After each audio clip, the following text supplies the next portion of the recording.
Manny, I'd love to welcome you up to the stage and share a little bit about your knowledge going on the refrigerant journey. Thank you, Mac. Appreciate that. Thank you all for coming back after lunch. Glad most of you didn't disappear. I'm going to try not to put you to sleep because I know the lunch is probably hitting pretty hard right now, so bear with me. I'm a former teacher, so I'm actually going to try to get some participation from some of you just to keep you engaged. But I do want to thank the FEXA group for the invitation, too. Thank you for allowing me to speak today. So, refrigerants. Very quickly, just off at the beginning, I kind of like to know who I'm talking to. How many of you are, let's say, fairly involved with refrigerant management? But what I mean by that, regulation, your actual refrigerant management program at your organization. You have a good understanding of the different, like GWP, charge sizes, different application types. Raise your hand, please. Okay, good. Now I know not to gloss over too many things. I want to make sure that everyone here leaves with at least a decent understanding of these different elements here: climate impact, regulatory policy, and most importantly, management strategy. I want to spend most of the time there. So I'll try to breeze through some of these early slides. I do want to make sure that, again, we all leave with a decent understanding of refrigerants. So, disclaimer, this is just something we do standard. I am not a lawyer. I don't work for a law firm. So this is not, please do not take any of this as legal advice or counsel. Please seek out your own in-house counsel or your resources. This is meant strictly for informational purposes, okay? So little CYA. All right, here's the agenda very quickly, just, an introduction to refrigerants. Then we're going to move into current U.S. regulatory policy, kind of focusing just again on the U.S., and then refrigerant management strategy elements and program sort of development. Okay, what are refrigerants, right? Very simply put, heat transfer mediums, right? They're the working fluid in an air conditioning unit, refrigeration system, a heat pump. Most of them, this day, are hydrofluorocarbons, HFCs. You've probably heard that term come up. They've rapidly proliferated worldwide over the last 30 years. What makes them important and why, what's sort of the problem statement, right, is that they're extremely potent greenhouse gases, okay? They're, first of all, synthetic, they're manufactured, right? It's the fluorinated aspect of it, right, that makes them very potent. And you essentially have these substances, right, when released to the environment that are hundreds to thousands of times more potent than carbon. Okay, we use carbon as the benchmark. You can see here on the right, you have a infographic kind of showing you the relative impact of each of these three refrigerants. R410A is probably the most ubiquitous one. If if I point to where units are on the roof or, potentially outside, it probably has 410A, even for this building. High GWP, global warming potential. What's global warming potential? Think of it as, the greenhouse gas effect, right? You have essentially infrared radiation coming from the sun. It likes to bounce off some surfaces and head back out into space. These gases help trap it, okay? And they stay in the environment or in the atmosphere for 10 to 20 years usually, but can go much longer than that. So think of this as like 2,255 times more potent, more impact than carbon dioxide, which is a natural product of combustion, right? So R32 is a refrigerant that was introduced much more recently, we'll say 2012, and is in many blends of HFCs, and also just a standalone refrigerant, and it's much lower GWP, but as you'll see with regulation, it's starting to come under fire too because of where those thresholds are being set. For example, EPA is setting a 700 GWP limit. I think California set 750 for some application type. So that number suddenly becomes problematic. There's more nuance, depends on which IPCC report you're looking at. That number can change depending on which report you see. But nevertheless, it's coming under fire too. So quick evolution, okay? Funny enough, kind of like electric vehicles that were developed in the late 1800s, natural refrigerants were available and used at the start of the sort of, call it the refrigeration industry. Then CFCs and HCFCs were developed in the late 20s and 30s. And through those decades, what's the problem with those refrigerants? I think you have heard of the Montreal Protocol and the ozone layer and depletion. They were great refrigerants, but unfortunately had very high ozone depletion potential and did a lot of damage, hence the Montreal Protocol and the phase out of those refrigerants. To replace them, HFCs were developed in the early 90s in response. You have a whole host of HFCs available, but unfortunately you traded one problem for another because suddenly you had high global warming potential, okay, climate change. Oh no, what do we do now? A whole nother category has been developed, HFOs and HCFOs, hydrofluoroolefins and hydrocarbon fluoroolefins.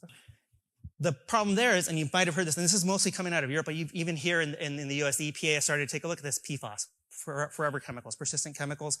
There isn't a whole lot of science in terms of the health impact, but in terms of the environmental impact, they're starting to recognize that, in particular, TFA, trifluoroacetic acid, is a component of the breakdown of these in the atmosphere and is a persistent chemical. And so Europe is like, you know what, we don't even want to deal with it. They take the precautionary principle and apply it. And they say 5 member states in the EU have already said we've put forward a proposal. We want to ban HFOs because of the PFAS concern.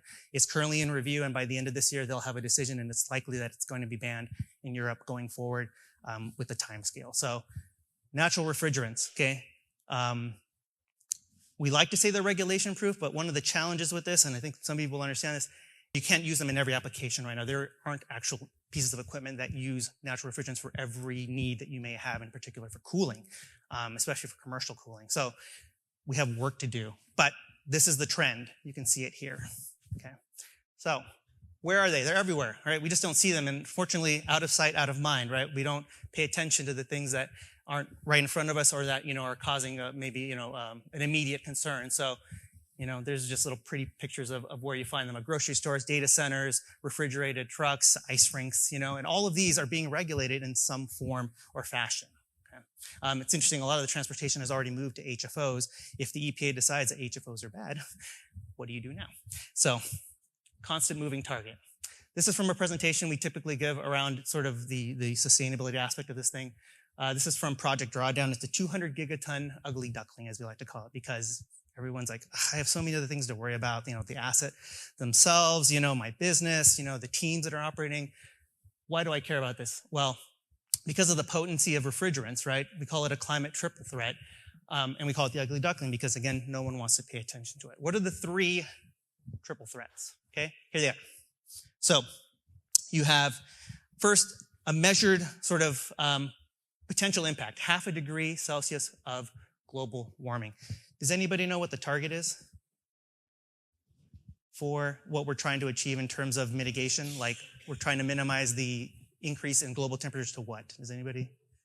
Okay, it was 1.5 degrees Celsius. Some people are still shooting for that. Many scientists are saying we're going to blow past that. Okay, 2 is now sort of the new target. We're hoping that we can stay under it. We're just not moving fast enough. Okay, I think, if you look at the news, you can see many reasons why. But refrigerants themselves, if we were thinking about 1.5, is 1/3 of that potential reduction. Okay, meaning that if we were to transition all of our refrigerants today, we could eliminate 0.5 degrees Celsius of global warming. Okay, climate impact.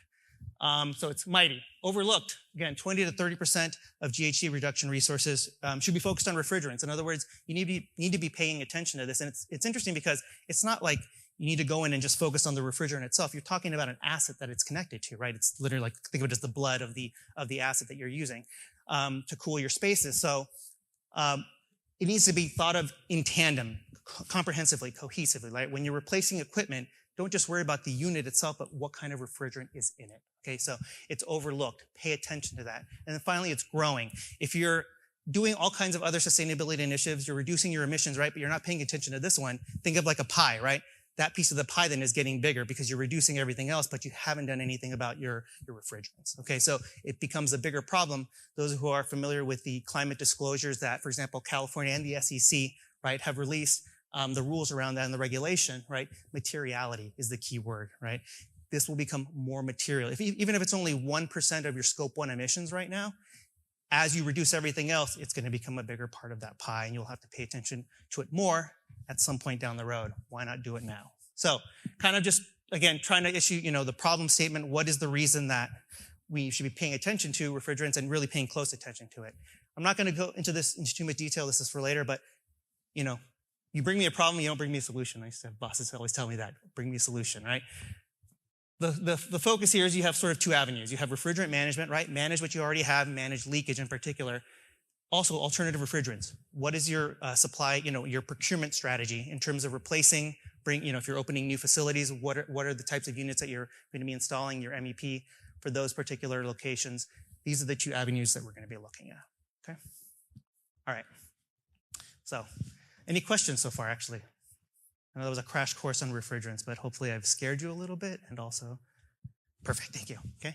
Yes, all right. Policy, okay. I could spend probably an hour and a half on each of these, so I'm going to try to keep it very high level. But I've already mentioned several of these, and in particular, the fact that we have this sort of nexus of compliance, sustainability, right? We're really talking about emissions at the end of the day. And you have different levels of government that are, implementing rules, regulations, whether at the federal level, the state level, and even you can have some local jurisdictions doing that. So at the top, federal, we have two, right? The SEC just recently, if you pay attention again, recently released their final rule for their climate-related disclosures as part of your financial reporting.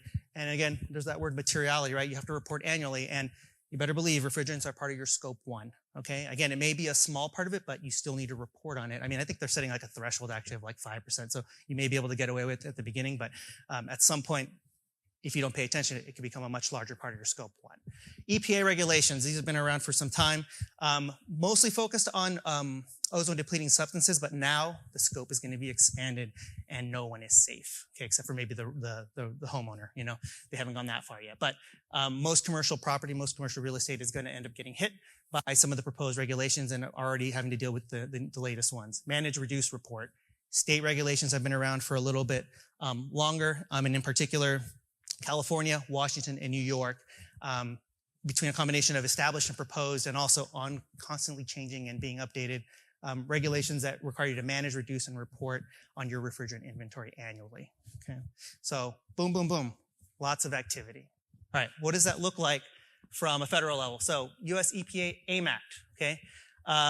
First and foremost, production and consumption phase down, okay? Meaning that the accessibility to HFCs is actually right now actively being limited. The next jump, actually step down, was this year, dropping the production relative to 2019 baseline down by 60%, basically a 40% reduction, okay? What does that mean for you? Scarcity, right, affects economics. Price of refrigerant, okay? As the supply gets reduced, if you're not doing things like, for example, banking the refrigerants that you currently have, or have access, or have pre-established like rates with your suppliers, right? You may find yourself looking out for, oh, I need to repair this equipment. It's got a refrigerant that's been reduced in terms of availability. What am I paying for it now? So very important to pay attention to that. In combination with that, technology transitions rule, okay? Set a whole bunch of limits for the types of refrigerants that you can use in new equipment, okay? So it's finalized last year on October 6th and went into effect January 1. Okay, I'm not going to go into the specific line items of what equipment requires what type of refrigerant, but needless to say, there's a lot of coverage there, and in particular some very aggressive GWP limits. Okay, so we're reducing HFC supply. We're also reducing demand because you no longer can elect to use equipment that maybe is currently viable. So finally, propose. I should have put propose up there. Actually, I might say it right there. Refrigerant management. Historically, over the last, I don't know, say 10, 15 years, you've been managing ozone depleting substances or equipment with ozone depleting substances strictly. That's what your focus has been, and it's been 50 pounds and above.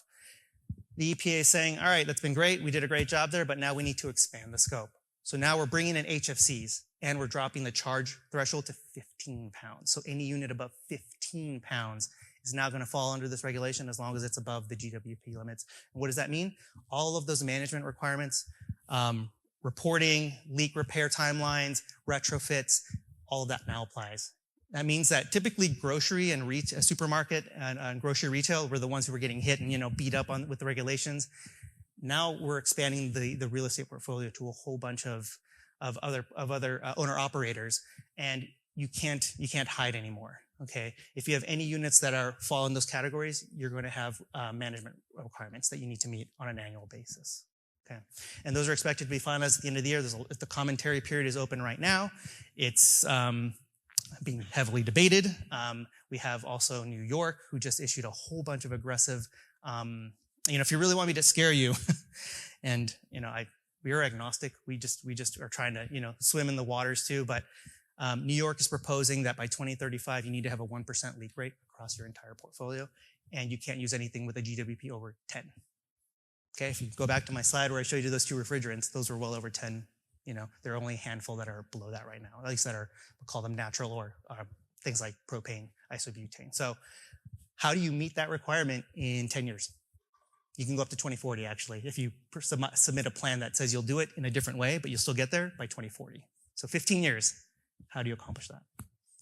I can see it in your faces. Dollars. What do you want me to do? Rip out my entire, So propose, I'm going to guess it's going to end up getting, pushed back a little bit. But at the end of the day, these are the forces that you're up against. So not going to go through all of this, but basically the whole idea of, prices will increase. That was seen in Europe when they started their phase down. This is just the US phase down. In a second, I'll show you the European one for comparison, but check down there. These are the GWP limits under the technology transition rules that have been set for the particular types of applications, right? And you'll see there, light commercial air conditioning and heat pumps, comfort cooling chillers. Okay, you've suddenly lost access to, for new equipment at least, for those legacy refrigerants, okay? Also, automatic leak detection requirements for large systems. And again, one thing that we haven't talked about, you can't use virgin refrigerant after a certain period, 2028, for some of these units. Not all of them, they're very specific rules, but you'll have to use reclaimed refrigerants, okay? Which means you'll have to develop a procurement process to get those reclaimed refrigerants, hopefully through your service provider, but another thing that you will have to pay attention to, okay? All right, so where does this come from? I mean, a lot of it has to do with global policy, Kigali Amendment, Kyoto Protocol, again, extensions of the Montreal Protocol, and obviously the UN's work on climate mitigation, climate impact mitigation. So the European blue, red, this was the original rule for 2014 where they were going to phase down HFCs. They recently, 2024, right, they just finally finalized it, have said we're going to be more aggressive, okay? And that's the new timeline for them for phasing down. And actually, they're phasing out. They're not even using phase down anymore. They're planning to phase it out completely by 2050. The US is in green. We have a phase down. We don't really have, a plan post 2037 roughly. But one thing, again, to scare you, the AIM Act authorizes the EPA by any means, as long as they can pass them, through legal opposition, to change how fast this happens and in what manner it's done. Okay, they have that authority under the AIM Act. So if you think it's a set it and forget it, I'm going to date myself here a little bit. Ron Popeil, he had the little cooker thing and he's like, oh yeah, set it and forget it. You can set it, but you can't forget it because it could change a year, 2 years, 3 years from now. And suddenly it becomes a phase out too. And you have to accelerate your strategy. Okay. So it's really important that you're paying attention to the landscape, the regulatory landscape, and have, resources or, experts within your own teams paying attention to these things. So key takeaways, risks. Okay, we have several things here, right? Obviously, the material itself, refrigerants, right? The volatility and availability and prices, right? If you're all vying for the same refrigerant to maintain your legacy equipment, who gets first dibs? And what is the cost of that, right? Federal rules, and not just federal rules, but state rules and even local jurisdictions, right, are going to be constantly churning out new regulations, reevaluating, again, making changes as we move down the line. So those targets could very likely change. Progressive tightening and lowering of GWP limits. New York, leapfrog. They're like, you know what, forget it. We don't even want to do this interim thing. We're going to 10, right? Figure it out, okay? States that are taking the PFAS issue very seriously, that's another one that you need to pay attention to because, HFOs, HCFOs, even manufacturers like, oh, perfect, we have now a replacement, or, even end users. You may not have access to that after some point if rules similar to what's going to probably happen in Europe end up happening here in the US. So finally, one of the key things I think, whether you have an emission strategy or not, race to zero is a very common one, but also any kind of climate pledge. We're going to be very honest. Compliance is always the bare minimum. States have emissions targets. The U.S. has an emissions target, right? Different, because even different groups and organizations have different ideas about what an emissions target should be for the U.S. in terms of output. At the end of the day, none of these regulations are going to meet that. We actually do research in this space where we tell them, it's like, this is great, but you still need voluntary actions in order to get there. And so at the end of the day, compliance is always the bare minimum. And if you have a race to zero strategy, you're going to have to do more no matter what is happening here in the regulatory space, okay? So recommendations, all right? This is what the next part of the talk is really all about. Comprehensive refrigerant inventory, okay? You can't, it's a classic, you can't manage what you don't measure, right? But, it's kind of a 2.0 version of that. You really need to have a very robust inventory and data set and, it needs to be somewhere that you can manage it and pay attention to and to leverage it. I mean, leveraging is actually probably the most important thing. We'll get to that in a bit, but it starts with having that information. I would recommend that you start talking about a gas bank. If your organization is worried about access to gas, start talking. And one of the great things about having a gas bank is that you don't have to worry about necessarily you housing the extra gas somewhere, right? Your service provider can actually maybe have an ability to do that for you, or may even want to because it's easier for them to just go get it when they need it, as opposed to, you telling them where to put it and, have to go find it later on and manage it as well. There are partners out there that will offer warehouse space for you to bank your gas and then, let you use it when you need it. Perfect. Okay. And then, obviously, refrigerant management best practices, you just need to have a strategy, okay? And in part, it's all around a refrigerant management program. This is the partnership that the term's been thrown around a lot. It can't be, it's got to come from both ends. On one end, you have sort of your standards and expectations, your contracts, what you need to happen for your organization to succeed. And on the other side, your service providers need to be on the same page, but also need to have that guidance, understand the expectations, and have communication and transparency to what you want, right?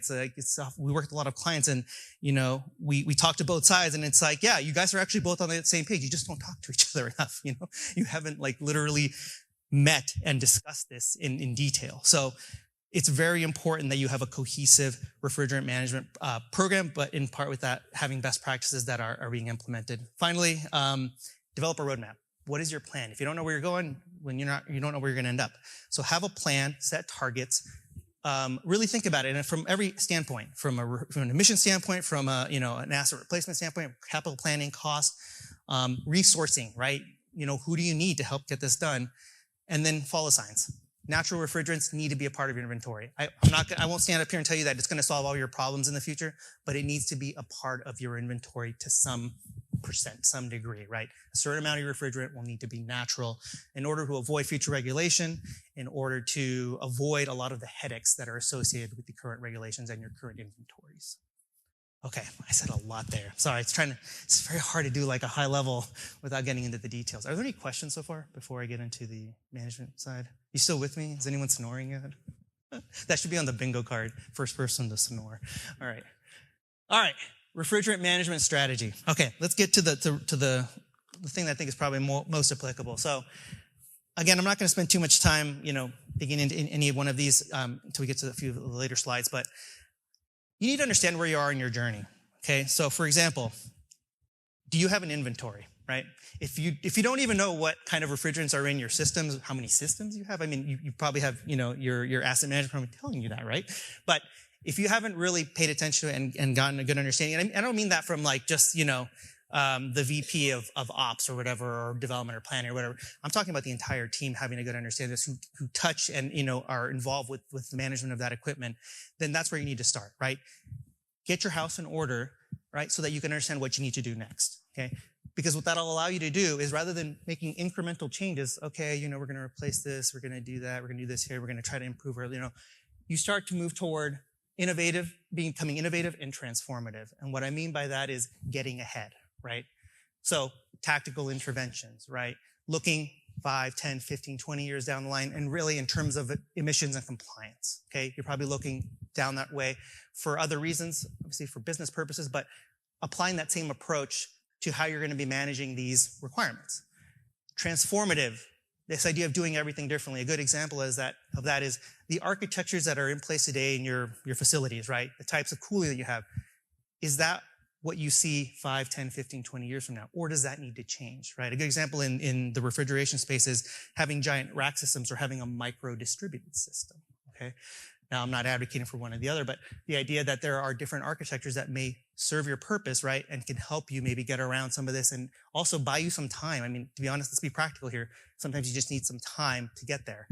And if you're not thinking about it, if you're not investigating it, if you're not having your partners help you fill in those gaps, you're going to be stuck in the incremental phase for too long, and you won't be able to mature to these innovative and transformative phases. Lean on your partners for that, okay? Here we have taking action. It covers a whole lot of things beyond refrigerants, but you can see here kind of the idea again, right? Refrigerant leakage, refrigerant usage, tracking, managing, right? You have an understanding of your inventory. Now you're moving towards, okay, what are the alternative refrigerants? If you're electrifying, right, and removing natural gas, You're looking at alternative refrigerant system architectures. And then finally, you're really kind of bringing it all together, right, into one sort of cohesive strategy with every aspect of your business, right? You have on-site renewables that are feeding those systems, thermal storage, passive buildings, right? Do you even need, active cooling at all times? Can you use the ambient environment to help you out?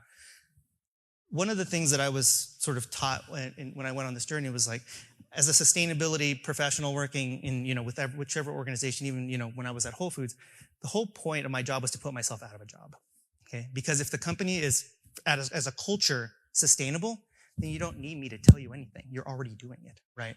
And that's what the type of work that we do. We want to create a culture, right? And what I encourage all of you to do is to start, if you haven't done so already, and if you have already, even just take it to the next level, is to embed this as a culture. When we think about problems, we think about them also from a sustainable standpoint, right?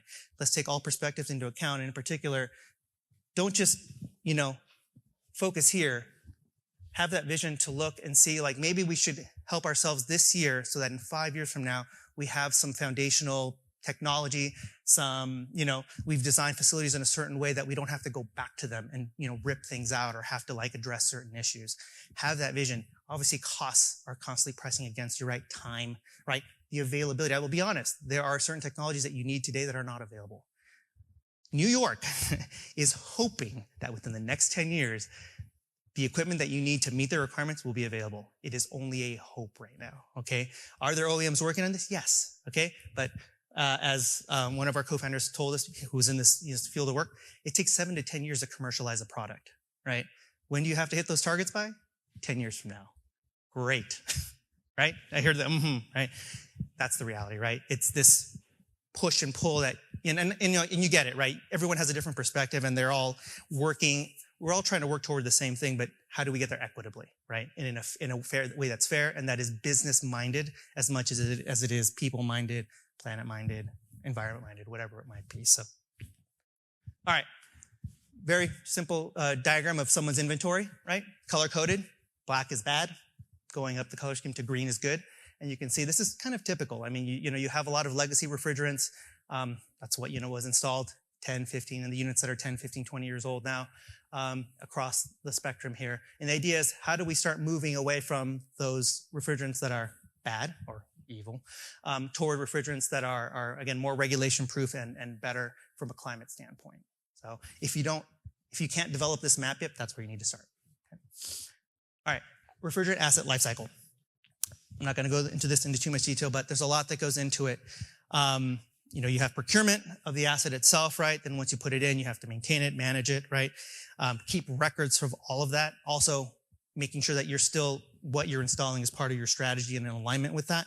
And then finally, at end of life, there's a whole host of studies show that most or the vast majority of a piece of equipment's emissions happen at end of life.